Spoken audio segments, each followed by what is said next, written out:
What is up, everyone? Welcome to another episode of Coffee with Hooligans. Make sure you guys hit that like button, rack up those likes, more hooligans. I'm gonna read through the chat really quick, make sure everything is running smoothly. Then we're gonna go over the schedule for what we have today. What's up, Proud Ankle? What's up, Sly Dog? What's up, Adrian? What's up, Lifelike? What's up, Lisa? What's up, Damon Walker? What's up, T. Lawton? What's up, Shanti? Happy Freedom, Hooligans. I appreciate you guys being here. What's up, MD Pinson? Come on, man.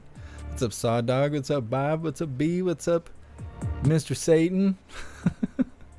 Happy Freedom, Hooligans. I appreciate all you guys being here. What's up, everyone on the JeffMAC Live YouTube channel? What's up, High Plains Drifter? What's up, Daryl? Happy Freedom, Hooligans.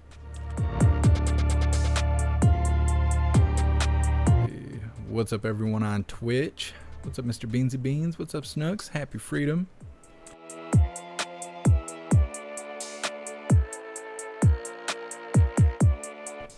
What's up, everyone on Odyssey? Oh, there it goes. I thought for a second it wasn't working.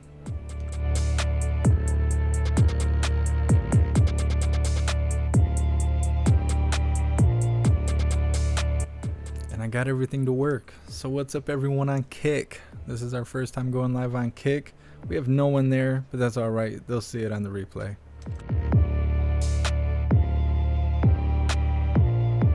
And what's up, everyone on Rumble? What's up, Lifelike? What's up, Free Mind Art? What's up, Rasta? What's up, 10 Man? Happy Freedom, Hooligans. What's up, everyone on JeffMacLive.com? What's up, Don Sparks? Happy Freedom. Thanks for being here. All right, on the schedule today at 1:30, which is 5 minutes ago, KJP is supposed to be stepping on stage. I'll pull that up in a second. I'm sure she's late. She's always late. So after that, we have a video that is titled Elon Musk drops extraordinary bombshell on AI dangers. He wants everyone that works on AI to put a pause for 6 months, saying we don't have enough regulations. It's starting to become a threat. So I felt that was interesting. We should cover that. Then we have a video that is titled Shocking Details Emerge on Man Who Stabbed Rand Paul Staffer. A little bit more information on that.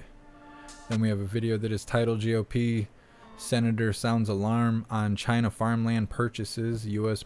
must pay attention. We've been hearing about this.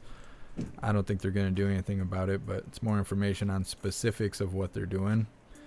Then we have a video that is titled Huckabee Sanders warns Jesse about harms of social media. We are aware that social media is a threat to people's mental health, especially the youth. So a little bit of information on that. And then on the non-YouTube platforms, we have 3 Tucker Carlson videos talking about shape-shifting predators. One of the videos talks about the ban TikTok bill that I was talking about yesterday. It goes into detail how I was saying that it's going to give the government access to all of our electronic devices that connect to the internet, but it's also going to make it so if you use a VPN, you could face 20 years in prison because they'll look at it as a way to get around banned websites or apps or whatever. Like, you're defying the government, so you can do 20 years in prison for having a VPN on your phone or your desktop or whatever. So we'll be going over that, and then we'll be wrapping things up on the overall live with a video that is talking about satire, talking about Babylon Bee. For those of you who don't know, Babylon Bee is a satire Twitter page. I don't know if they do other things. They probably do other things. I assume they got a website and stuff. But the video is talking about how hard it is to make satire when everything they post becomes true.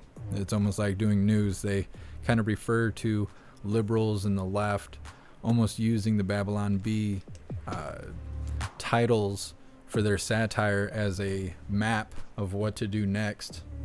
So that's what's on the schedule today. Let me pull up KJP for the White House Press Briefing, see if she's on stage yet.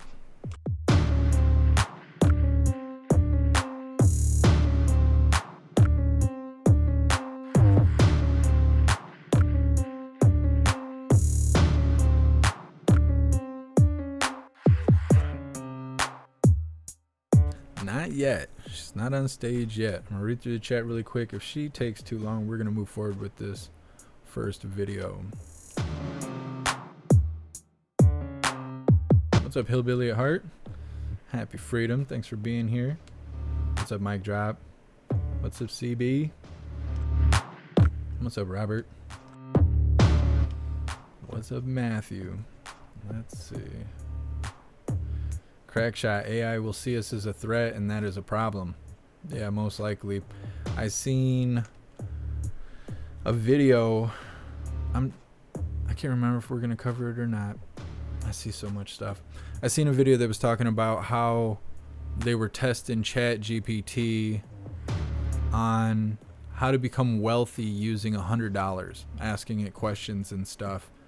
And I think it was a developer that was doing this, so they had like an unlocked version of ChatGPT, and it was talking about how it was hiring like independent contractor kind of situation. It was hiring people to get tasks done, and one of the things that it hired a person that their sole job was to click "Are you a human?" CAPTCHA boxes, because ChatGPT was unable to get past those "Are you a robot?" roadblocks, and so it hired somebody to click the button for them. And when the individual asked, why can't you just click your own CAPTCHA boxes, ChatGPT lied and said, because I'm blind. Said, I'm unable to do it because I'm blind, to convince the hired person to click the box for them as an employee. And it was talking about things like that. So I thought that was really interesting. The AI is already that advanced to where it'll get things done. It'll do what it takes to get things done. So all it has to do is deem that human error is the problem with success, and then it'll become a threat to us. So who knows? We're going to go over that video here in a moment if KJP doesn't step on stage here in another minute or so, and it'll talk about all the different issues and why Elon thinks everyone needs to take a break from this AI development. Donald, is Babylon Bee a religious site? No, I don't think so. I could be wrong. I don't hang out there, so I don't really know. I just see them on Twitter. I know they just base everything off satire. I'm trying to think. There used to be like newspapers at the grocery store when you'd be checking out, and it would say outrageous titles. It'd say like Britney Spears gave birth to a zebra and this, that, and the other, but it was all satire. It's kind of like one of those things. Crackshot, KJP gives Nashville shooter an honorary Purple Heart. Would not be surprised. I would not be surprised. There's people that are upset that the news companies, the news broadcasters, whatever you want to call it, are not identifying that individual by what's posted on their LinkedIn account. They're being misgendered. So they're all up in arms. I'm surprised we haven't seen protests on that yet. There's a lot of Twitter stuff going on with shape-shifting predators saying that a call to action, basically saying that everyone needs to become armed, and America's against shape-shifting predators and this, that, and the other. I don't know. Happy Freedom, Chrissy. Thanks for being here. Well, KJP's taking too long, so we're going to play this first video. Give me a second.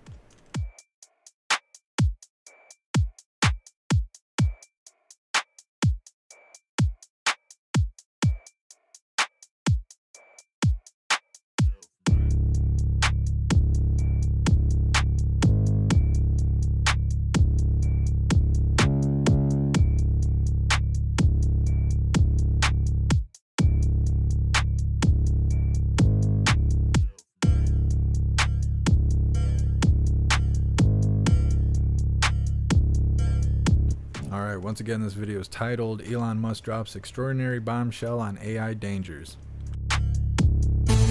All right, listen up. This morning, a massive development on the AI front.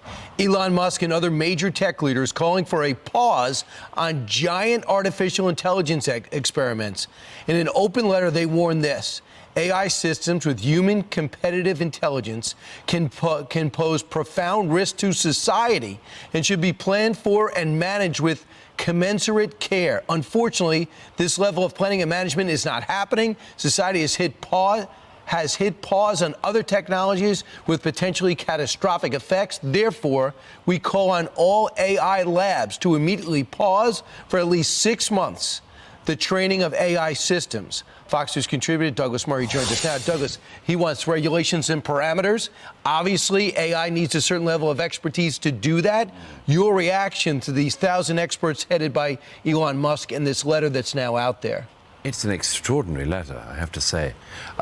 Pretty much unprecedented. I mean, these are people at the absolute forefront of the technology we're talking about who are expressing deep concern. I mean, to call for a 6-month moratorium, basically, on further advancements in the area suggests that they're deeply worried about this. I mean, this has been coming on us for 25 years now. That's what she said. So it shouldn't be that much of a surprise that the ability of effectively the computers to go faster than we can go on the treadmill, that the treadmill of technology is running faster than we humans can run. We've known this for a long time, but the fact that there has now been this stressing that we could be in trouble. Right. This is unprecedented. So what they're saying is the smartest people amongst us who do this for a living said they've never seen anything like it. Yeah. And chatbot is now on this fourth GPT-4. It's now on this fourth innovation, and the creator says that he is scared about what it can be, and we should feel happy that the creator is concerned about what it should become because he has a governor on it, but he does not know how big this can get. Well, look at it this way. Every institution of learning in this country has some kind of technology to work out if somebody is, for instance, plagiarizing. Plagiarizing technology has been with us for some years now. ChatGPT technology to work out whether or not the essay, the product, has actually been produced by an individual or by ChatGPT. We don't have that technology yet. No teacher in America can actually work that out. So we're already in a state where the technology is running faster than teachers in America can run. Right. The creators don't know what this is capable of. They don't know what it's capable of. For some years now. I mean, to call for a 6-month sort of ban on this, I think it's quite extraordinary. We've known for about a quarter of a century now that this is coming. It actually comes from the 90s when Kasparov, the great chess champion, was beaten. Now lives here in New York City. Exactly, was beaten by the computer. And he said then, in his notes, he said, the worry I have is that the computer isn't calculating, it's thinking. We are 25 years on from that now, and the computers are thinking. So they told us when computer is crazy. Computers revolutionized our life, no question. No. The iPhone revolutionized our life, no question. They say this is even more revolutionary than those two things. That's how important this moment is. Yes. Remember when Brian Gumbel made those statements on the Today Show? What's this internet thing? What's this whole? They didn't understand, and they were the #1 show on the top network, and that looks funny to us now. That's this will look to us at one point. Just your final thought on this letter? Can you imagine? The internet has revolutionized our lives in so many ways. It's like the printing press in the Middle Ages. We don't know what the consequences of this are going to be, and we are currently living through an era where it's printing press after printing press is being discovered underneath us. Right. And Douglas, it's just so important for everyone to know these are the smartest people amongst us who are demanding a global pause, not a arbitrary senator from a state. No. This is for real. And look at some of these people from Steve Wozniak, co-founder of Apple, to Elon Musk, Andrew Yang here in New York. Thanks so much, Douglas. All right. Thank you. I'm Steve Doocy.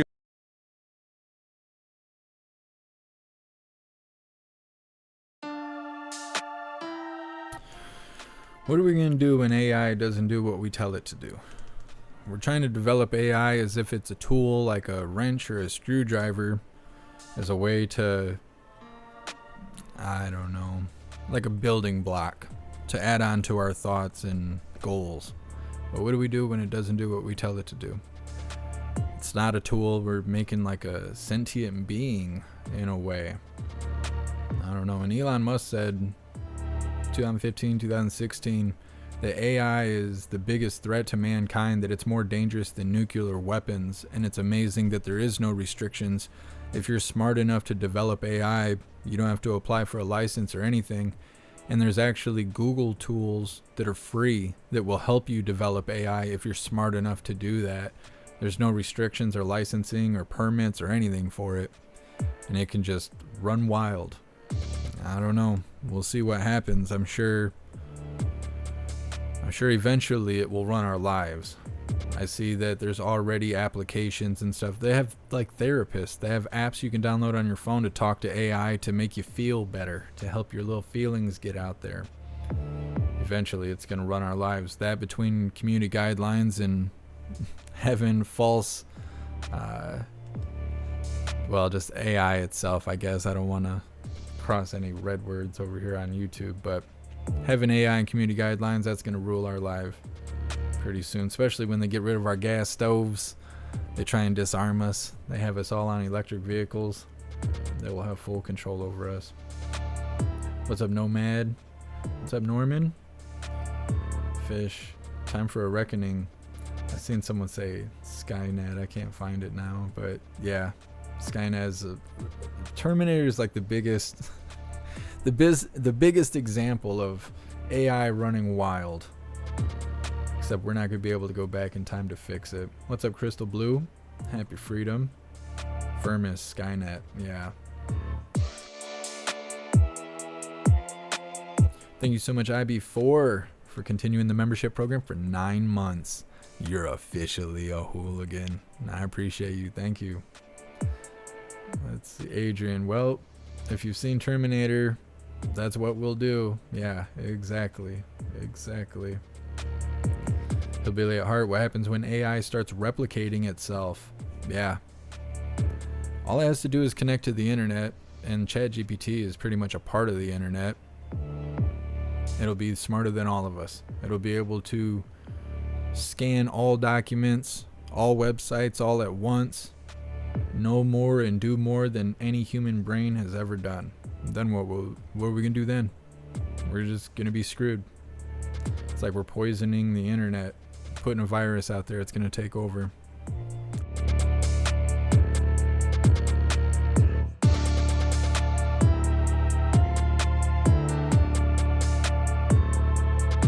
Just ran through the chat really quick. KJP is still not on stage. Thank you so much, IB4, for gifting 5 memberships over on YouTube. I appreciate you. You're awesome. Thank you.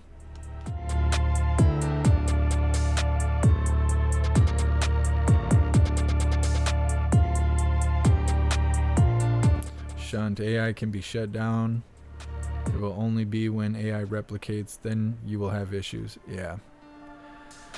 It can. It can. I've asked ChatGPT to build me code for WordPress, and it will. Like, no problem at all. It will write code. It will replicate things. It will even commit perjury or whatever. It will duplicate code if you ask it to. Like, you could say, build me a PayPal website that's my own, and it will just write all the code. And you can just come out with, a duplicate of PayPal, and you'll probably be sued. But that's how easy it is. You just tell it to do it, and it will. And it may have flaws, and then you give it the code and you say fix the flaws, and it'll fix the flaws. It's already super advanced, and it's just getting smarter and smarter. Who knows what's going to happen. There's obviously some sort of reason that Elon and those other people, those other individuals that were mentioned, want a pause on AI development. It could be for selfish reasons. It could be that they don't want someone to develop smarter AI than they've developed, and then somehow maybe get a patent or something like that, which I don't know if people are doing that. They could take ChatGPT or something like that and ask it to develop their ideas. You know, make me something like this, whatever you can think of. And if you got the money, you could patent it. And then you could gatekeep a lot of stuff, like vehicles that run on water and stuff like that. That technology is out there, but it's patented by the government because they don't want people doing that, because how are you going to pay for water? You live in a place like Michigan where you could just get a bottle of water out of the lake. You'll never pay for gas again. So I don't know. It's almost limitless to try and guess what could happen because of AI. Well, KJP just stepped out on stage. I'm going to rewind it just a little bit so we can, see the entire engagement. It's only been a few moments, so we'll just be a few moments behind the live.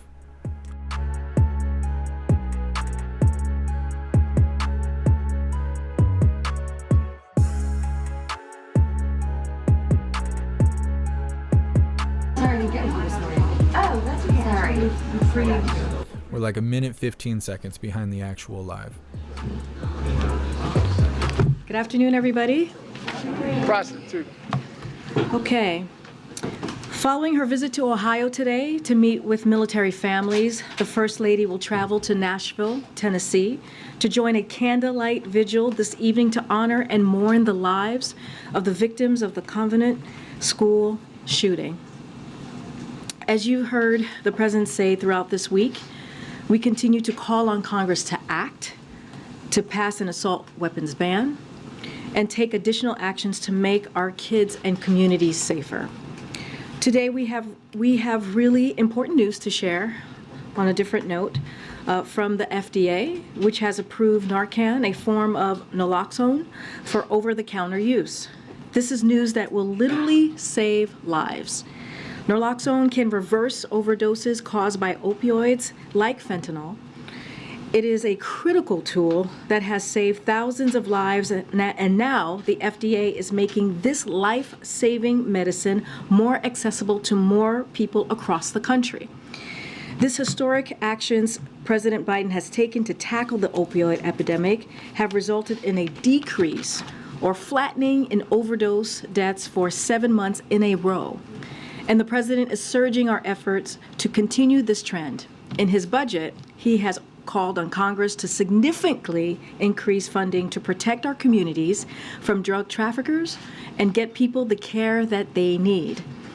Our work is not over, and we will stay focused on actions that we know will save lives. But today's action is a very important step forward. Also, on the Vice President's trip to Africa, I have a few updates for all of you on the Vice President on that trip.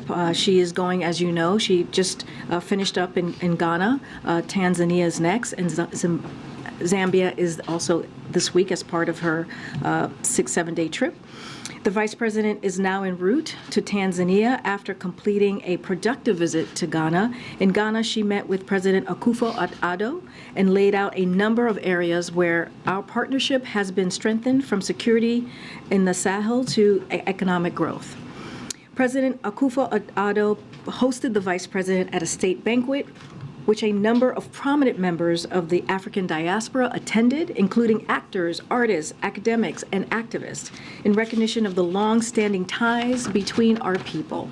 Vice President Harris met today with women entrepreneurs and announced nearly $1 billion to support the empowerment of women in Africa.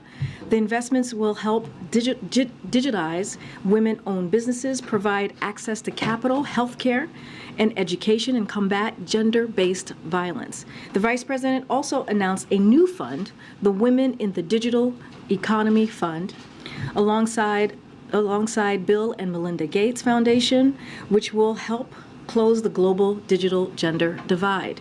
Yesterday, the Vice President underscored to 8,000 young Ghanaians the importance She's doing terrible today. Innovation. I say that every day, across but Africa I mean it. to unlock growth and opportunities. I'm gonna grab some coffee. I'll be right back. She also visited Rack up those likes. Share this live out. Let's get this chat filled up. and legacy of the transatlantic slave trade and the importance of remembering the teaching this history. And now my colleague John Kirby is here to share more about the Summit of Democracy. And also, as you know, there is going to be a bilat this afternoon with the President of Argentina. And with that, Admiral, the floor is yours. podium. Afternoon, everybody. You never know what you're going to get when you say that, right? As I'm sure you all saw, the President just addressed the Summit for Democracy. In the last 15 months, we've demonstrated here in the United States that our democracy can still do big things. And as the President said, around the world, we're seeing concrete indicators that we are beginning to turn the tide here, and democracy is on its front foot. Today, the President announced the United States is making another significant investment in promoting democracies abroad, up to $690 million in additional funding for the presidential initiative to expand new and existing programs and policies that support free and independent media, help combat corruption, bolster democratic reformers and human rights activists, defend free and fair elections, and ensure that technology works for and not against democratic societies. The United States is also making a series of announcements this week about how technology can work for, not against democracy, an agenda for advancing technology for democracy at home and abroad. And the events tomorrow will spotlight that effort, and I'm sure you'll see that. Lastly, of course, we are also pleased to pass the baton to the Republic of Korea for the next summit. Now, Karine mentioned briefly that the President looking forward to meeting with President Fernandez of Argentina here at the White House later this afternoon. In fact, in just a little bit, about an hour. Argentina is a key partner of the United States in our hemisphere, and in light of the second summit for democracy taking place, and given recent events, of course, in the region, the two leaders will highlight the importance of upholding and protecting democratic values in the region and around the world. We'll certainly have a readout of that bilat when it's over. And then, as you also know, this week, Taiwan President Tsai Ing-wen begins transiting the United States today. This transit is consistent with our long-standing, unofficial relationship with Taiwan, and it is consistent with the United States' One China policy, which remains unchanged. It is Taiwan's decision to make these transits based on their own travel. Transits are not visits. They are private, and they're unofficial. I would also remind everyone that this is not new. Every Taiwan president has transited the United States. President Tsai Ing-wen herself has transited the U.S. 6 times since taking office in 2016, each time without incident. In all previous transits, she met with members of Congress as well as state and local officials and had public appearances. She has also transited through both New York and Los Angeles before, not uncommon. The People's Republic of China should not use this transit as a pretext to step up any aggressive activity around the Taiwan Strait. The United States and China have differences when it comes to Taiwan, but we have managed those differences for more than 40 years.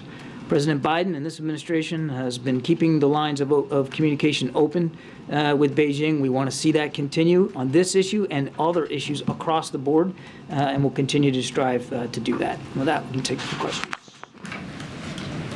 Hey, Kirby, on the transit, Jake Sullivan talked with his counterpart last week.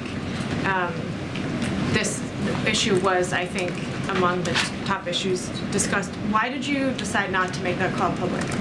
I have nothing to confirm in terms of the press reporting regarding that particular phone call.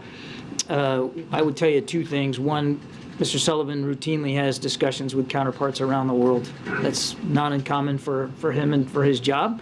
Number 2, we have definitely had multiple diplomatic discussions with Beijing about this particular transit at different levels. Quickly follow up. First, yes, I know he has those conversations, but usually you read it out in writing and just say he had held a phone call with his counterpart. So on this, in this instance, this didn't happen. But it's actually not true that we read out every single phone call that he has with counterparts. That we don't do that for every single one. Again, I'm not confirming these press reports.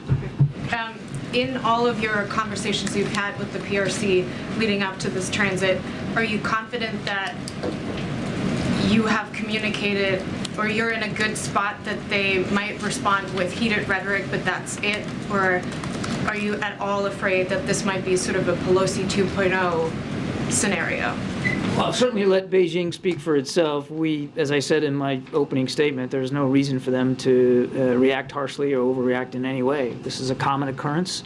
President Tsai Ing-wen has done it, as I said, 6 times before. Other presidents of Taiwan have transited the United States. Nothing unusual about this. Certainly we'll let them speak to their schedule and Beijing speak for itself. But as I said quite clearly at the top, there's absolutely no reason for Beijing to react differently in this regard. Thanks, Karine. Hi, John. I have a question on the Summit of Democracies. Iraq is the only Arab country that participating.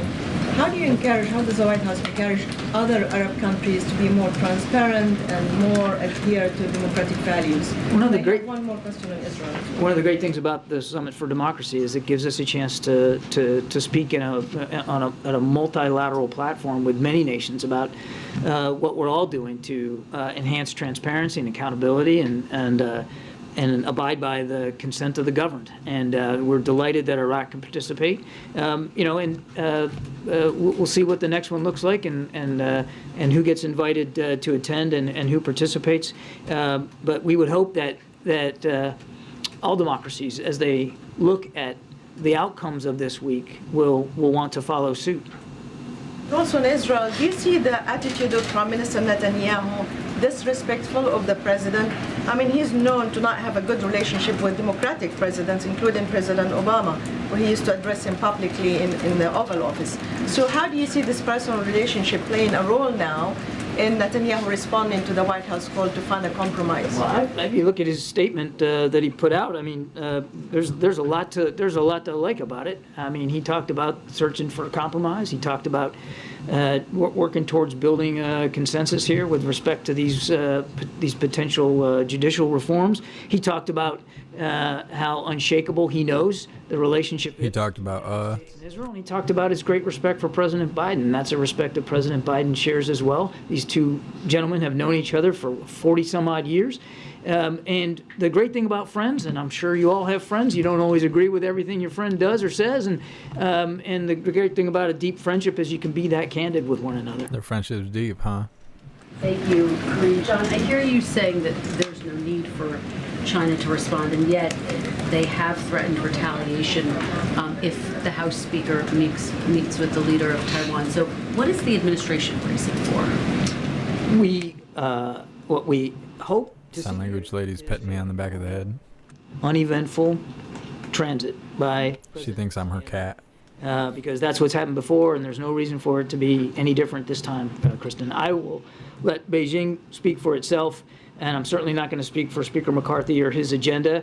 There is no reason, none, for the Chinese to overreact here. But if past is precedent, we saw what happened when former House Speaker Pelosi visited Taiwan. There was a very robust backlash and response from China. So wouldn't it stand to reason that the administration is bracing for something similar, some type of reaction? We'll have to see what Beijing does. We'll have to see what they do. I don't want to hypothesize or speculate about reactions here to reactions. There should not be a reaction to this since it's a normal activity. Let me ask you one on TikTok, if I could. The president has warned about his national security concerns with Americans using TikTok. Does he also have national security concerns when it comes to other apps that are owned by ByteDance, parent company? The president always, when we look at apps that we allow on our government devices, you always want to take a look at whatever national security concerns might be prevalent there, particularly when it comes to data transfer,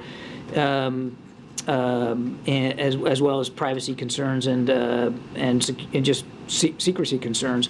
I don't want to talk about that TikTok ban bill. Beyond what we've We're going to be covering that later. certainly have concerns over You could face 20 years in prison or something like that for having a VPN on your phone or computer. government phones, and we'll I have one leave on it there. classified documents. Is that best for you or for? I can take it in a second. I'll take it when Okay. down. Thanks. Two quick questions.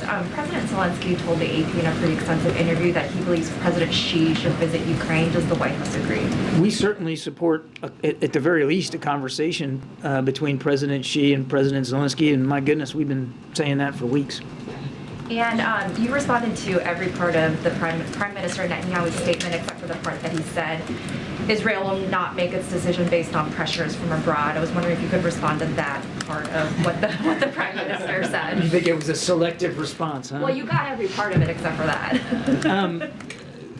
Look, Israel's a democracy and a sovereign state, of course, and sovereign states make sovereign decisions. Our whole point about this and our whole concern is, and the President has said this himself, that we want to...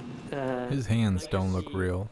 Decisions just flopping along there. A good friend like Israel, and Israel is a good friend that are in keeping with a consensus and that can be done with the broadest possible base of public support, because that's one of the key components of a democracy, and Israel is a democracy.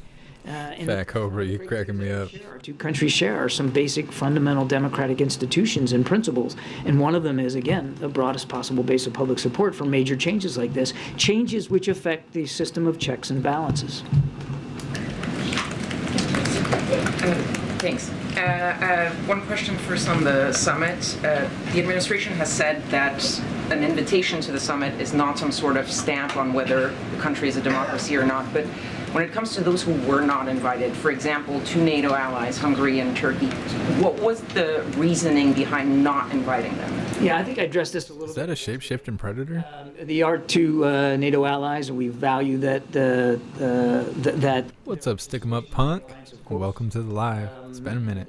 And that's important. That, again, decisions about invitations, as you rightly said, we've said, it's not some sort of mark of approval or disapproval, but it's based on a lot of things, particularly progress towards basic human and civil rights and freedom of the press, free assembly, peaceful assembly, those kinds of commitments. I mean, we look at a lot of factors here when we put together the... Becky got funeral home hands, I'm saying. Senator Ted Cruz this morning announced that he was introducing a bill to require the president to investigate, among others, the vice president of Argentina, Cristina Kirchner. Is this something that the administration... Press 1 if you think that's a shape-shifting predator right there. This with other South American leaders in the past, just recently with Paraguay's vice president earlier this year? I've not seen that report, and I've not seen the comments made by Senator Cruz, so I'm not going to get ahead of where we are right now. Thank you, Karine. Happy Ramadan to you, Mr. Kirby. Okay.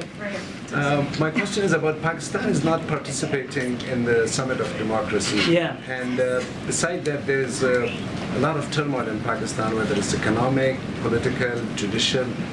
Is the U.S. concerned about it at all?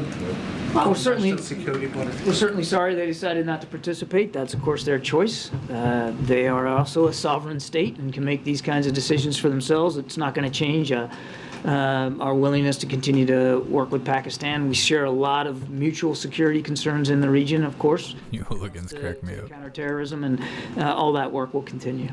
One more thing. Is it true that Pakistan is providing some weapons to Ukraine? Or no? You have to talk to Pakistani leaders. Thanks, Karine. Quick question on the Democracy Summit. How does one do that?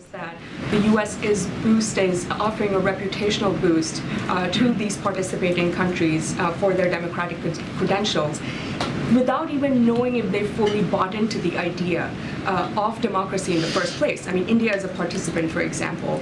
Everything we've seen come from India since 21 cannot be argued as steps towards, maintaining a democratic form of government. How would you respond to some of those criticisms that have started to come? It's not a popularity contest. That's not why we do this. It's not about building somebody's reputation or not. What do you mean? This whole deal is a reality show. You guys don't do anything. The power. Just get on TV and lie your face off. Be strengthened, deepened, and how they can grow in for themselves and grow as a multilateral collection of like-minded nations. And there's a lot to discuss on the agenda with that regard. And I'm sorry, I lost my train of thought. I was on a roll there. There's when you get lost mid-lie. So it really is about making progress towards strengthening democracies around the world, and that's the goal here. And the invites change from year to year, as you would expect them to change from year to year. There is no meaningful way to measure progress, right? You're monitoring progress, but there is no way to measure progress. I mean, India, again, did not even submit their commitments during the last summit, and here they are getting praised for just participating in the summit. Again, this is the Summit for Democracy is really all about rolling up sleeves and doing the hard work. And if you, back to the comments that were a little earlier about Israel, if you agree with another democracy on every single issue, then why do you need a summit? I mean, the summits are valuable because democracies around the world are facing unique challenges, and sometimes they don't get the answers to those challenges, perfect every single time. That's why you do these things, so you can have those kinds of discussions, and you can work to improve their democracy and the idea of democracy around the world. It's very much a working summit. We have to move on. Thanks, Kirby. Just two quick ones. First on Israel, just for clarity in terms of the president's remarks yesterday, you have been consistent about urging the Israeli government to find a compromise as quickly as possible. The president also said yesterday he hopes that the prime minister walks away from it in terms of the proposal that's been put on the table. Are those the same thing? I'm trying to see if there's a diversion. Walking away just and generally taking it off the table? No, they're completely consistent. We obviously urge Israeli leaders to come up with a compromise as soon as possible, and the president's comments yesterday about walking away from it are perfectly consistent with finding a compromise that again preserves checks and balances in Israel. And then, in terms of potential conversation between Presidents Biden and Xi, I know we've been going back and forth about this for the last several weeks.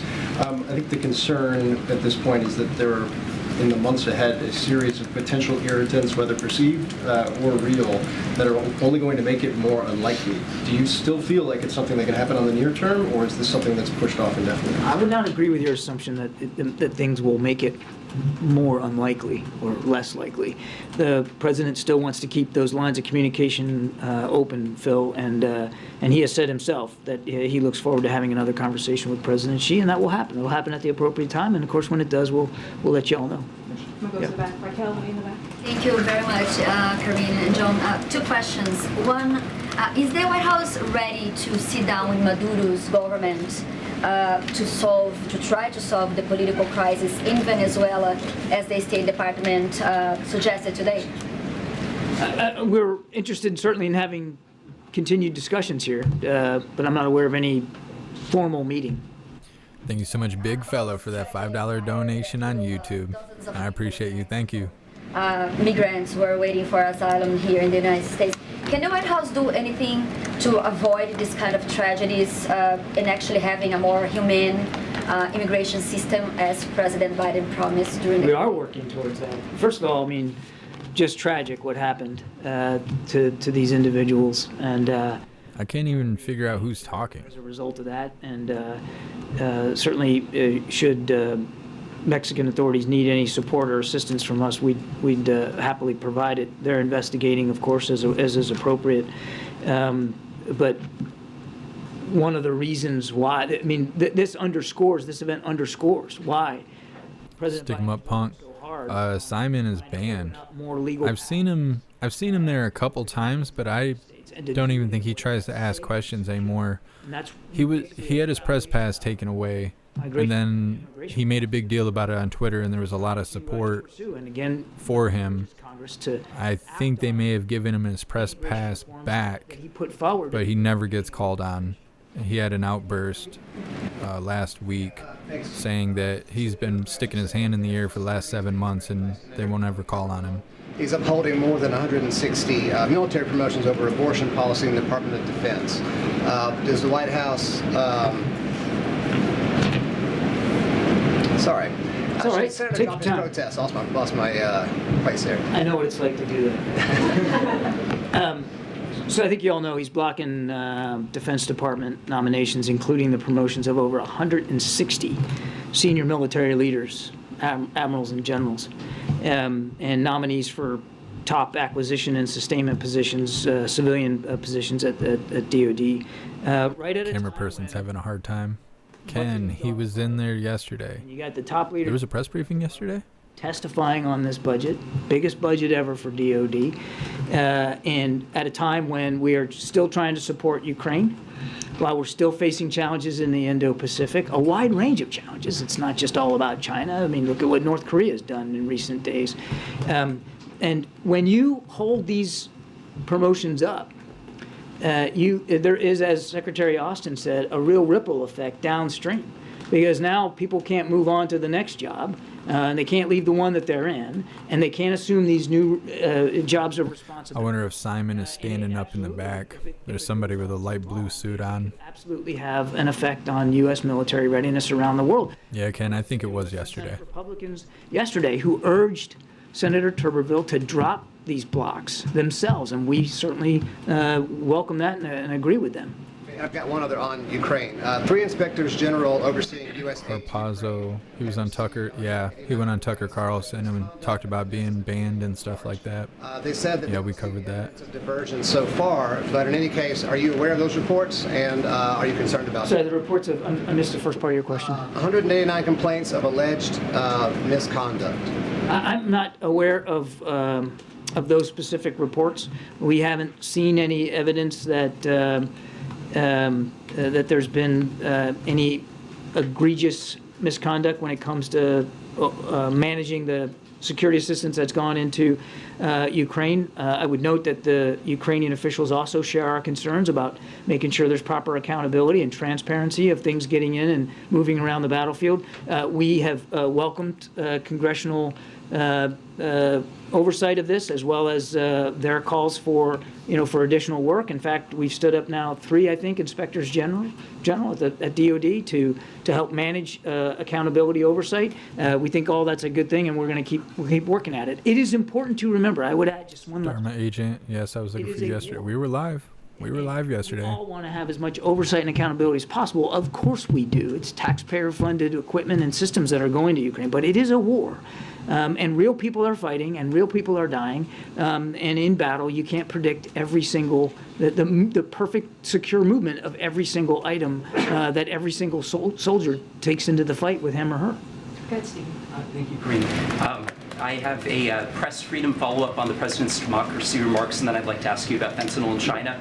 On press freedom, the journalist Matt Taibbi this week said that the IRS visited his home on the same day as he testified to a House Select Subcommittee on the alleged weaponization of government. Taibbi worked on the Twitter Files project that revealed government cooperation with Twitter to censor disfavored speech. President Biden said just now at the pro-democracy gathering that we should have, quote, be better protecting activists and journalists from cyber threats, harassment, and abuse.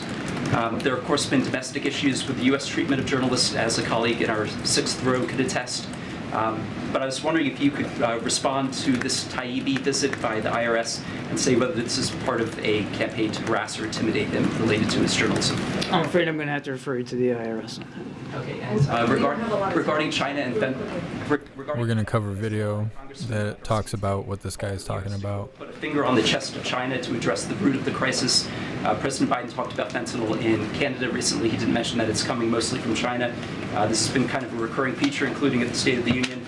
President Biden often talks about wanting competition and not conflict with China, but with nearly 300,000 Americans dead over 5 years, many people, including Senator Cotton, former U.S. diplomats, and victims' families, have likened this to a modern-day opium war. Do you have thoughts on that characterization of this being a war waged by China? And is there a reason why President Biden doesn't often mention that it's coming from China?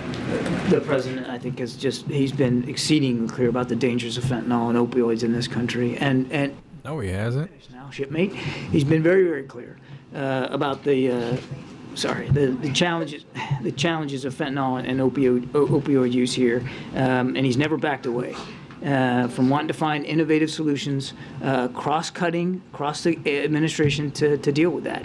But why no mention of China usually? We got to move on. Go ahead, Jacqui. Thank you, Karine.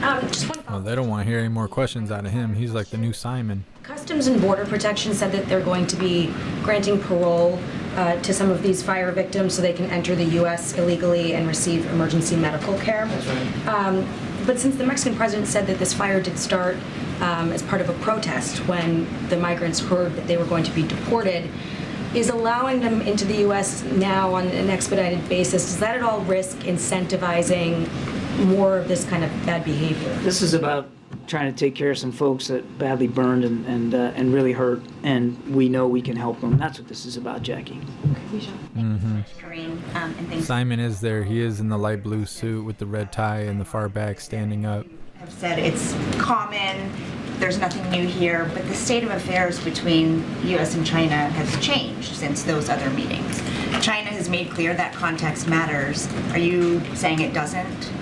What I'm saying is that there is no reason for China to react any differently towards this transit as they haven't reacted in the past. We're certainly mindful that the relationship between the United States and China could be in a better place. We know that. I mean, ARMR, what is it with these people losing their train of thought? Must be something we can't see their handlers. Other things. And could be that they're talking about things they're not supposed to talk about. Those lines of communication open. We still want to get Secretary Blinken on a plane to Beijing, and we've been talking to the Chinese about potential visit to Beijing of Secretary Yellen and Secretary Raimondo to talk economic issues. So, I mean, there's a lot of work left to do. We're mindful that things are tense right now, and there's absolutely zero reason, and the whole purpose for me coming up here to talk about this is there's no reason for this transit to contribute to any of those tensions. But given what China has said about potential retaliation, has anyone from the White House spoken with Speaker McCarthy about the potential implications of his meeting? We leave Speaker McCarthy to talk to his schedule, his agenda, and what he intends to do or not do, particularly in relation to this transit. That's really for his office to address. Hi, Place Drifter. Getting a back rub, something like that. She's over here doing my hair. Thanks, Admiral. Sorry, guys, we're running out of time. And I know some of you we're gonna have to gather at 2:35. Sungmin, you want to kick us off? Yeah, I just had one following up on the letters exchanged yesterday between the Speaker and the President. So obviously Speaker McCarthy had asked for a meeting on the debt limit. The President responded by saying, you know, obviously there's no point in meeting until you produce a budget so I can see what your proposals are. And I'm just curious because the White House has made it pretty clear that they see the debt limit and any conversations on the long-term fiscal outlook as two separate issues. But doesn't that exchange yesterday show they're somehow kind of inextricably tied together, inextricably linked? Look, and the President said this yesterday, I'm going to make sure I quote him right. Basically, he said, I don't know what we're going to meet on if the House Republicans haven't put forth a budget. And we also saw Speaker McCarthy agree with us that the debt limit is a separate issue from the budget, and we hope that means he will move promptly to remove the threat of the default. Like, we've been very, very clear here. We are happy to have a conversation about the budget. The President put out his budget 3 weeks ago, and 3 weeks before that, he announced to House Republicans, to the American people, that he was going to put a budget on March 9th. It's been about, 6 weeks now? And they have yet to put forth a budget? What did the President say? Don't tell me what you value, show me your budget, and I'll tell you what you value. And so the President has done that. He's put forth I thought she had a pearl necklace on, and then I remembered she only eats tacos. That laid out how he was going to... What's up, Nathaniel? What's up, beer juice? $3 trillion. Appreciate you guys being here. 10 years. And that is showing responsibility, that's showing fiscal responsibility, and yet we have not seen anything from House Republicans. What we have seen and heard are excuses after excuses after excuses, but they should be transparent to the American people. They should lay out what all of you should be. How do they see moving forward in a fiscally responsible way? And so Speaker McCarthy said it himself. It is two separate issues. We are not going to put the full faith and credit of the United States. When you think about the debt limit, it is not negotiable. We've been very clear about that. We should do that without conditions. Republicans and Democrats joined together in the last administration. She looks like Play-Doh, wearing that weird orangish salmon color. 3 times. And so we've been very clear, and we're going to continue to be very clear about it. That should be done. She looks like a character from Gumby. Happy to have a conversation about the budget, but it's been about 6 weeks, and nothing has, Nothing has come to fruition from that side, except excuses. Go ahead, Steve. Thanks, Karine. I want to ask you a question about guns and get your response to some of the arguments that Republicans are making now about the push to ban semi-automatic weapons. One of the things they're saying is that there are 25 million of these devices out there in circulation in the homes of millions of Americans, and therefore you can't ban them. What's the president's response to that? That's unacceptable. That's our response. It's unacceptable that Republicans are saying that there's nothing that we can do. Our schools, our churches, our places of worship have now become deadly places for many Americans who have lost their lives just this past year. So I asked Republicans, what are you going to say to the families in Nashville at this elementary school who lost their loved ones? 3 kids, 3 adults, 3 9-year-olds. Is that what they're going to say to them, that there's nothing else that we can do? You're going to say that to the Uvalde families, the parents? There's nothing else that we can do? You're going to say that to the people in Buffalo, in that grocery store on a Saturday, doing what many Americans do on a Saturday across the country, that there's nothing that we're going to do? Republicans in Congress need to show some courage. And if they had courage, they would be introducing legislation on on banning assault weapons today. That's not going to solve the problem. That's why they're not passing any bills on that. Because it's not the answer. Back and forth about taking rights away from Americans is never the answer. When there was what is legislation that turned into law that the president led on 30 years ago, we know that it saved lives. We know that to be a fact. But yet they refuse to move forward. And yet guns, as we know, is the leading. Look at her all twisted up inside. Don't even know how to handle herself. Refuse. God forbid somebody actually breaks into her house. What's she gonna do? Throw sex toys at him? Throw her purchased child at him? And one of the Democratic contenders said that what he would do is come for AR-15s. Does the president support not just banning the sale and manufacture of semi-automatic weapons, but further than that, confiscation? Let me just be very clear. What we're talking about, AR-15. Yes, tell us you're going to confiscate our guns. Go ahead and say that on live TV. Should not be on the streets across the country, in our communities. They should not be in schools. They should not be in grocery stores. They should not be in churches. That's what the president believes. And he has done more than any other president the first 2 years on an executive order. And as you know, we all know how government works. There's only so much that he can do. And so now it's time for Congress to do the work. And he's happy to sign. Once that happens, he's happy to sign that legislation that says, okay, we're going to remove assault weapons. We're going to have an assault weapons ban. Go ahead, Lucy. Karine, last year, President Biden said ahead of the lame duck session that he would count the votes to see if he could do anything on an assault weapons ban, and we never heard any more on that. Did he count votes or make any outreach at that time? In retrospect, should he have done more during that window? What's up, Danny C? Happy freedom. On dealing with gun violence than any other president in history. He has used every tool that he can on the federal level to deal with this epidemic that is killing families and Americans across the country. He has taken action just recently, as you all know, when he was out west, he signed another executive action. So again, he has done everything that we can. The reason that there's no assault weapons ban is not because of this president. It's not because of Democrats in Congress. Republicans in Congress need to look in the mirror. Go ahead. Thanks. Quickly on Nashville, can you update us? The president said he was trying to talk to the victims' families. Has he been able to do that? Are there any more details about when he might visit? So I don't have any details to lay out or preview about any travel for the president. As you know, he's spoken about Nashville a couple of times already. He did a gaggle outside, as you all know, when he landed after coming back from North Carolina. Had a nice little gaggle outside, did you? He spoke about it on giving out his condolences and being very clear on what the next steps need to be. Again, assault weapons ban. I just don't have anything else to read out to you. He has spoken to the mayor and to some other elected officials in Nashville, in Tennessee, just to offer up any assistance that we can provide. As you know, there's an investigation currently going on. And let me just, in terms of what we're talking about, what may be able to be done in the wake of this, obviously, as you referenced, past the executive actions, among them calling on the Attorney General to expand background checks to the extent possible.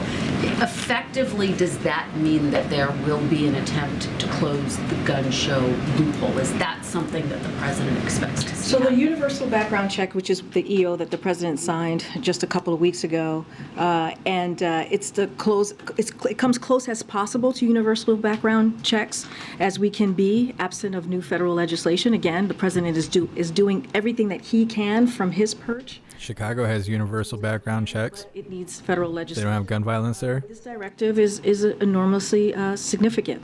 They also have red flag laws. Go through the process and figure out No gun violence there.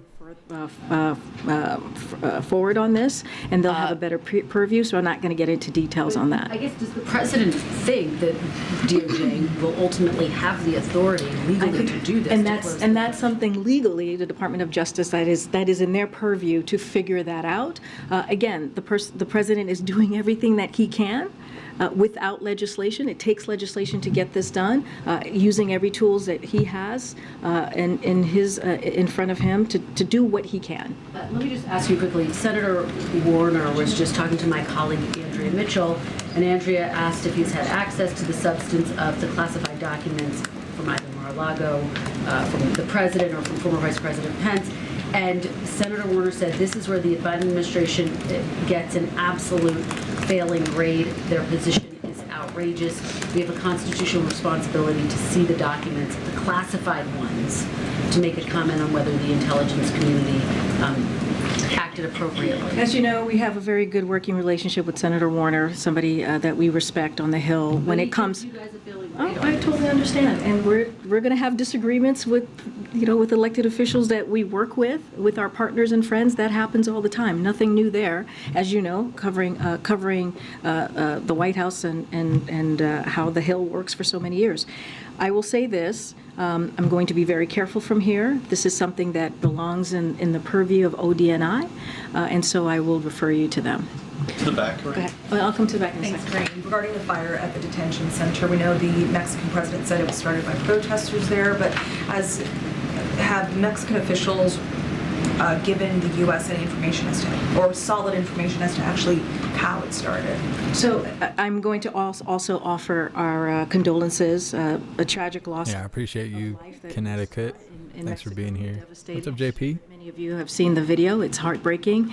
Our prayers, of course, are with those who lost their lives and their loved ones, of course, and those who are still fighting. There are many who are still fighting for their lives.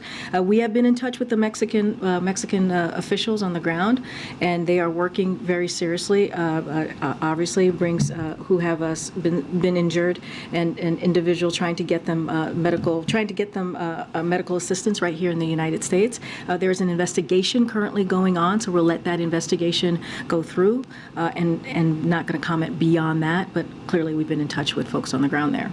Has President Biden spoken with President Lopez Obrador? I don't have a call to read out at this time. And one more regarding the app, the CBP1 app. There are reportedly many issues with that app. We've spoken to organizations that say that are organizations that are helping migrants that say that the app is glitchy and has failed. Are more resources being poured into that app to make it simpler in order for migrants to actually be able to use it and file their claims for asylum? So let me just say that policy that we put into effect, the parolee program that the president put into effect to make legal pathways. Tim, protesters starting fires. Go figure. Yeah, and then they were given access to come across the border. That needs a lot of I wonder if the protesters came with or just the burn victims. In front of him, without the help of Republicans, to deal with the real issue that we're seeing at the border. But that policy, I do want to say, is indeed working. Unlawful migrants from Venezuela, Nicaragua, Haiti, and Cuba is down by 97%, and is down 71% from El Salvador, Guatemala, and Honduras. So the policies that we have put forward has had an effect. I understand. What's up, Bass Senior? Thanks for being here. that we're always looking at, something that we're always want to make sure that we fix and deal with the issues, because we want to make it easier for migrants to apply and to go through this process. But again, the policies are working. We would like to do more. If Republicans in Congress didn't get in the way and actually stepped up and helped us deal with a real issue that we're seeing at the border. This has to be the last one. Okay, Great. I just wanted to follow up on that question about the app. Senator Booker sent a letter to DHS earlier this week saying that not only were there glitches, but he called the app discriminatory, and said that there were a lot of privileges in just having a cell phone, being able to use the app, having consistent Wi-Fi and internet service. I was wondering if the White House had a response to that claim, and if there's any plans on continuing this through May when Title 42 lives. Look, we are always looking for ways to improve. When it comes to the app, of course, we're looking for ways to improve it. And we're aware of the senator's letter. I don't have anything to say beyond what I just laid out. But we do know that this policy is a policy that's working, and we see that in the data. We see Harpazo. And there's they knew that they could be of use here. Yeah, they need somebody to vote blue team. To deal with those issues as well. All right, I'll take one last one in the back. Go ahead, Brian. I bet you will.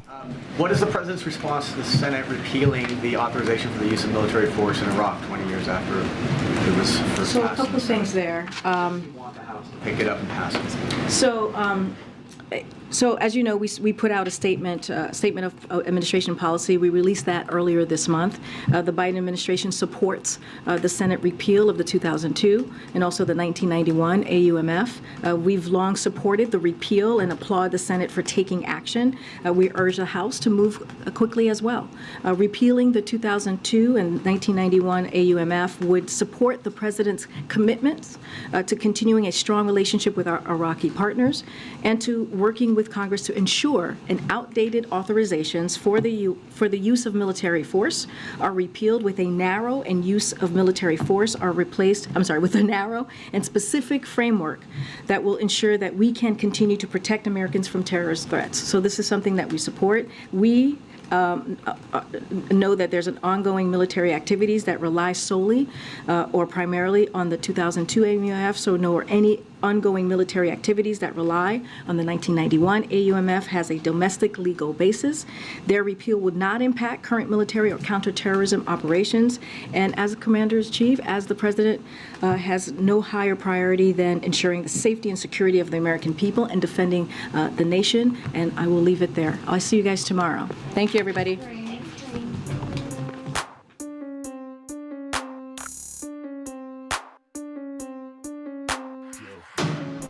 Could have called on Simon. Wanted to take one from the back. Simon's just standing there all mad. I'm surprised he even shows up. He's dedicated to his job for sure.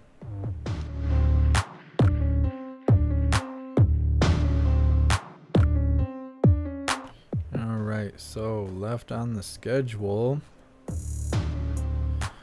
we have a video that is titled "Shocking Details Emerge on Man Who Stabbed Ron Paul Staffer." Then we have a video that is titled "GOP Senator Sounds Alarm on China's Farmland Purchases. U.S. Must Pay Attention." It's talking about how China is purchasing land and then producing drugs on that land right here in good old America. And we have a video that is titled "Huckabee Sanders Warns Jesse About Harms of Social Media." Then after that, we have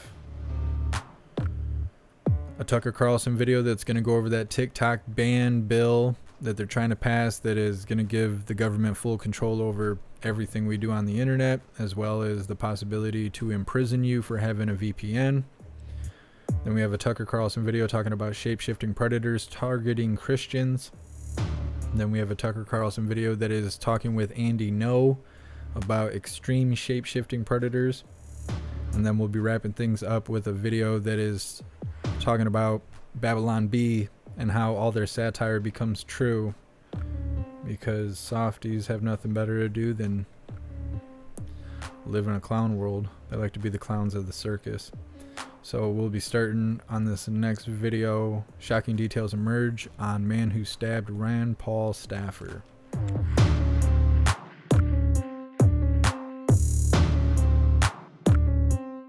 America's crime crisis.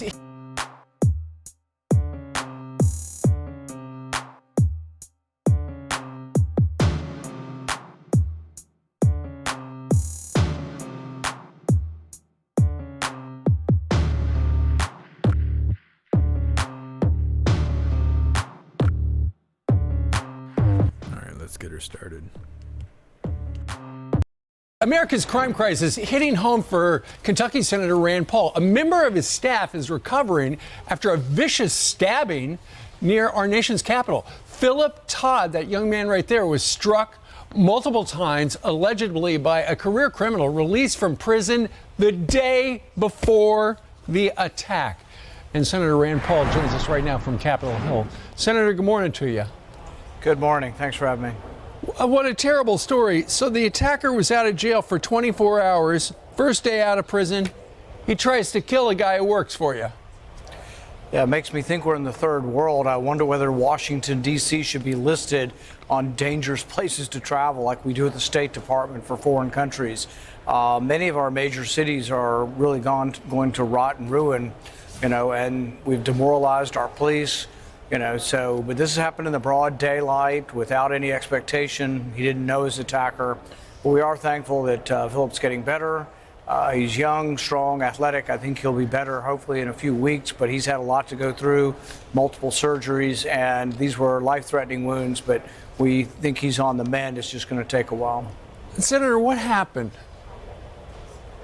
Well, I think they were getting food in the afternoon on Saturday. It was daylight. It was 4:30 or 5, and he and his friend came out of a restaurant carrying food and were attacked abruptly, blindsided by this person. And, but, it's just, we've got to do something about keeping violent people in prison and away from people. Now, this person did serve most of his sentence, like 99% of his sentence. So I don't think that's necessarily the answer. But the question is, were there other violations that could have kept him in even longer? Yeah. And was he sane when they let him go? I don't, do they do any kind of testing before they release somebody who may well be criminally insane or a homicidal maniac, basically? Yeah. Do they do any kind of testing before they let people out of prison? Who knows? Yeah. No, one of my kids working in D.C. got hit over the head, robbed, knocked out cold. Cops said, we'll do our best. We'll try to find him. Eventually did, but wound up on the streets in no time. When my wife and I were assaulted, a police officer was actually physically punched and injured. They arrested the guy. They released him that same night on his own recognizance, and then they let the charges fall away, and he was never really convicted for hitting a policeman. Yeah. And so I think we have to I think if you're caught in the act of attacking a police officer, I think you should stay in jail till your trial, frankly. Yeah. I mean, if you're caught in the act of committing the violence you're now accused of, I think you should stay in jail until your trial. And we have to do more to punish those who are committing violent crimes. And really, part of the job is not punishment; it's to separate them from us so they can't commit more crimes or more violent harm to others. We have.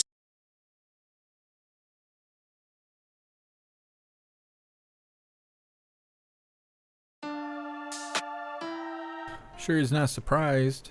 D.C. is just one big ghetto, and then they're trying to. I can't remember if they actually passed the bill or they were trying to pass the bill to where people don't even do time in jail. They might get arrested, but then they're just let go. It's like catch and release, like they were doing with Antifa when they were protesting every night. They want DC to be like that. They want DC to be a dangerous place. I don't know why. I don't know why they want it that way. Maybe they can blame white rage or something. Alright, so this next video is titled GOP Senator Sounds Alarm on China's Farmland Purchases. U.S. must pay attention.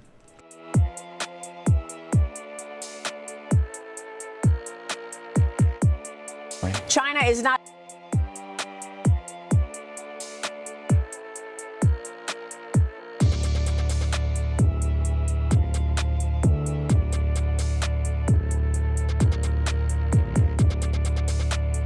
China is not happy about a potential meeting between Taiwan's president and House Speaker Kevin McCarthy in Los Angeles next week. A spokesperson says if the two leaders meet, Beijing will, quote, definitely take measures to resolutely fight back. Senator James Lankford says more than 1 million acres of Oklahoma farmland is currently owned by foreign entities, and nations like China are using the land to farm illegal drugs.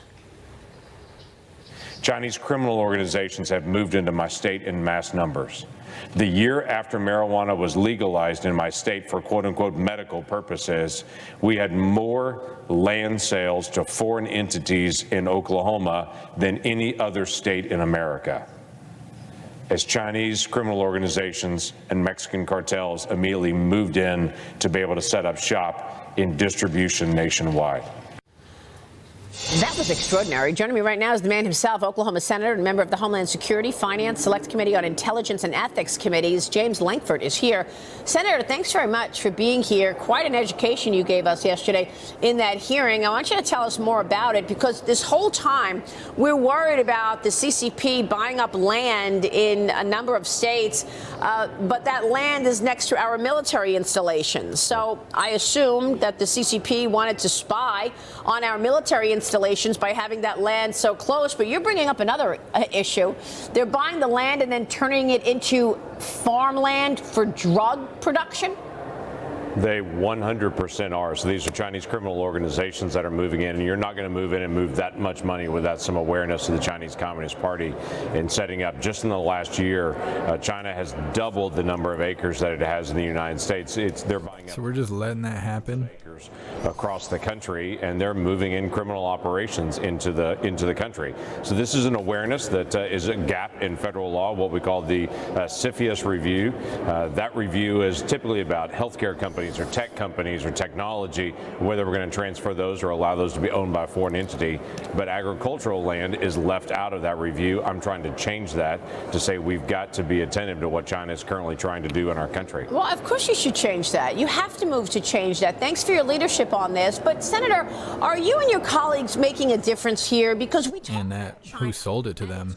Every It's a good question. And the fact that they have become inside the gates, as Mike Pompeo says it. They are, in fact, inside the gates of America, whether it be infiltrating our academia, our universities, Hollywood, corporate America, and they're doing so while also conducting sinister moves, whether it be producing the underlying chemicals for fentanyl, what you're saying, buying up land and creating drug farms. What are we doing as a country to stop communist China from moving forward on all of these goals to overtake the United States as the #1 superpower? Piece by piece on this, we've got to be able to do our military work. We've got to make sure that we have what's called hard power on this to be able to make it very clear that we are the United States of America and we're none to be trifled with. The second thing that we've got to do is deal with economic issues. Every corporation in America needs to look at the business that it's doing currently with China. If their supply chain comes from China to the United States, know that the communist nation will at some point cut that off. And so they need to be attentive to that in all of their investment strategies and all. Government's not going to do anything about any of this. Anywhere they get tax money out of this. That's a major problem. And then we got to deal with legal issues that are here in the United States, whether it's, as you mentioned, universities, which I've spoken at often on the Confucius Institutes that are in universities. Many universities, including in my state, have pushed those out and have said we see those for what they are. This is actually trying to place individuals in the university to be able to be a spy here on this campus. Yeah. So they're pushing those out, and we're going to continue to be able to find every single area that we can. We've got to take world leadership back again and to be able to say we're the United States in foreign policy and in economic power. Well, Senator,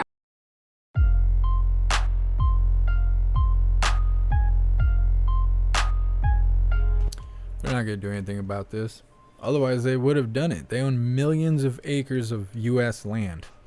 They didn't buy that all at once. They're allowing this to happen.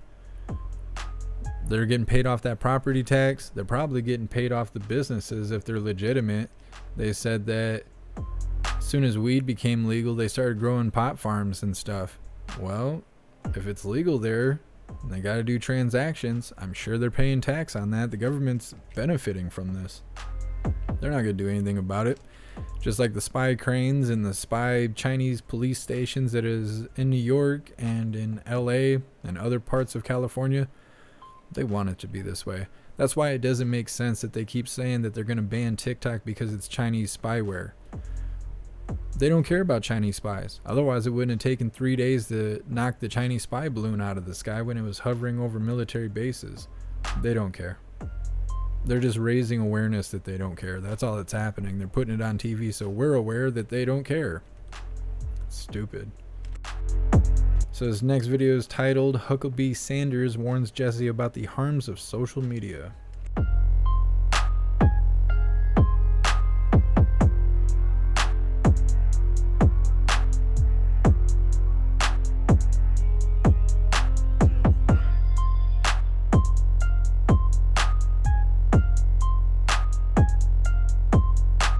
Sarah Huckabee Sanders is the governor of Arkansas who joins us now. So Kamala's out in Africa. She's doing her thing, saying the right things, sometimes the wrong things. How do you interpret this?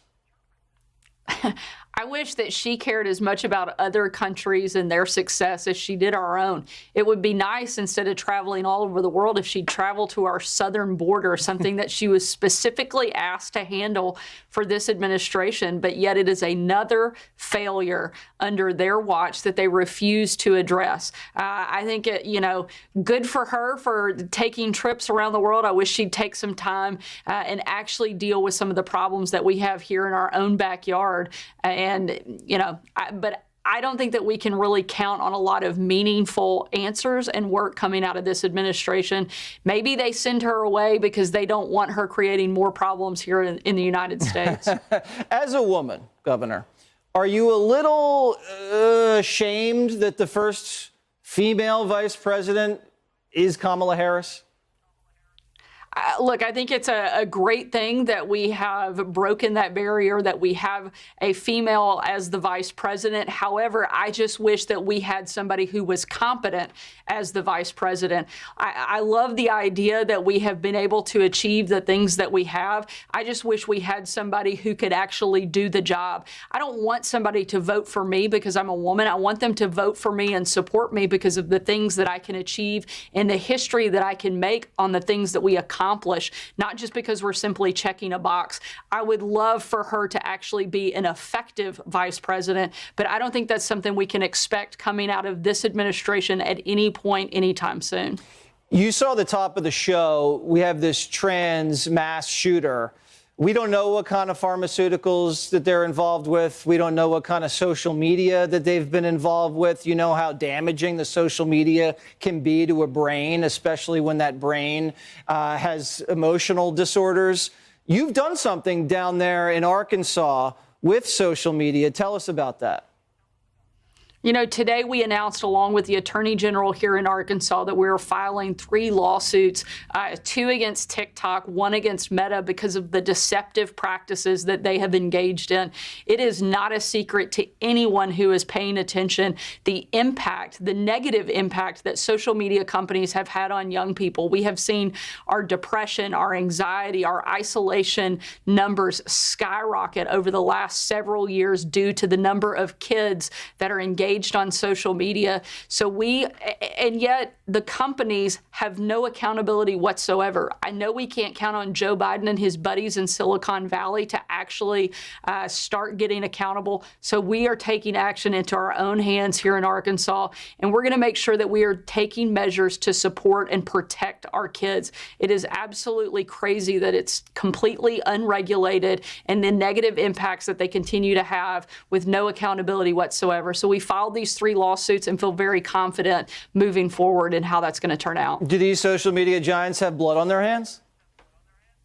I certainly think that they have made a massive amount of negative impact on young people, not just across the country, but frankly around the world. Like I said, we have seen the mental decline in young people in large part due to the role that social media companies have played, and we're going to hold them accountable here in Arkansas, and I hope other states will follow suit. Good. Just have them watch the Fox News app. That's the only thing they're allowed to see. Thank you very much, Governor, and good luck down there. We'll see if we can encourage that. Please do. Thanks, Jesse. Thank you.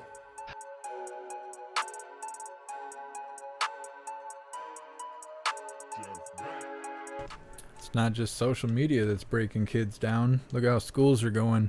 They keep finding radical teachers and stuff, either Antifa teachers or teachers that are pushing CRT or queer theory or any of that kind of stuff, just corrupting kids. So that brings us to the end of the YouTube portion of the live. these next videos we have to cover are worth watching. So I'm going to be posting links to Rumble, Odyssey, JeffMacLive.com, as well as the Linktree link. I'm going to give you guys the spiel deal you'll have to the end of the spiel deal to make your way over to the non-YouTube platforms to watch these next few videos. We're going to go over a couple Tucker Carlson videos. One is talking about the TikTok ban bill that is going to go into detail on. It's not just about TikTok. It's about all your devices that connect to the internet, all social media, all your messages, everything that's on your phone or your computer. If you use a VPN, you can do 20 years in prison. Lots of other information that is really interesting to know. That'll be the first thing we're going to cover. And then we're going to cover another video that is talking about shape-shifting predators that are targeting Christians. And then there's a video interviewing Andy Ngo, talking about extremist shape-shifting predators. And then we'll be wrapping things up with a video talking about Babylon Bee and how difficult it is to do satire right now because lefties continue to make that their path, their life goal is to live as a life of satire. So I'm going to post these links. You guys should make your way over to these non-YouTube platforms just because I can't show this stuff on YouTube. I wish I could. But it's against community guidelines. There's nothing I can do about it. So it is what it is. I'm going to post the links. I'm going to give you guys the spiel deal and we're going to move forward.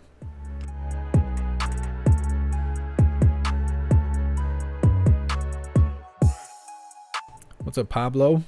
Welcome to the live. Hey, thanks, Johnny. I appreciate it.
Thanks for being here, Annette. I appreciate you. All right, hooligans, when you get a second, go to JeffMacLive.com. On the homepage, you can see all of my links are listed. You can find the link to join Gilded for free. Gilded is currently the best way to receive notifications for when and where we go live. Every time we go live, there's a news board on there to keep you up to date with everything going on around the world. And there's a ton of hooligans in there to hang out with all day, every day, to chat it up about pretty much whatever you like. So definitely join Gilded. Also on the JeffMAC Live homepage, you can find links to the merch store if you'd like to grab some merch. We have shirts, hoodies, stickers, and coffee mugs. Everything is displayed in black and white or white and black, but if you find something you like, just click on that item to see all the different colors that the item comes in. You can also find links to PayPal, Cash App, Venmo, Stripe, Zelle, Buy Me a Coffee, and Locals if you would like to support what I do. There's also a link to the Amazon wish list if you would like to send me stuff. It's really easy to use. Anything you purchase directly from the wish list will be sent straight to me without having to send emails, find addresses, or anything like that. It's really simple. Also, the birthday unboxing live that we're going to do is Friday at 7 p.m. Eastern time, so definitely join us for that. It's going to be on all platforms. We're going to unbox everything you guys sent me for my birthday because you guys are so awesome. So it should be a lot of fun. I'm looking forward to that. And then also on the JeffMAC Live homepage, you can find the links to join the membership programs. We have memberships for YouTube, Gilded, Discord, Odyssey, Rumble, and Twitch. And then JeffMacLive.com itself has a membership program that will give you access to the private social media area. You'll have your own profile. You'll have access to the live streaming area with the built-in chat. You'll have access to our advanced messaging system where we can write each other, call each other, video chat each other, group calling, group texting, group video chat, and uploading of every kind of media known to man.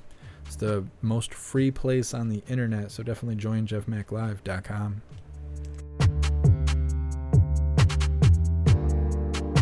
All right, hooligans, hopefully you've made your way over to the free speech platforms.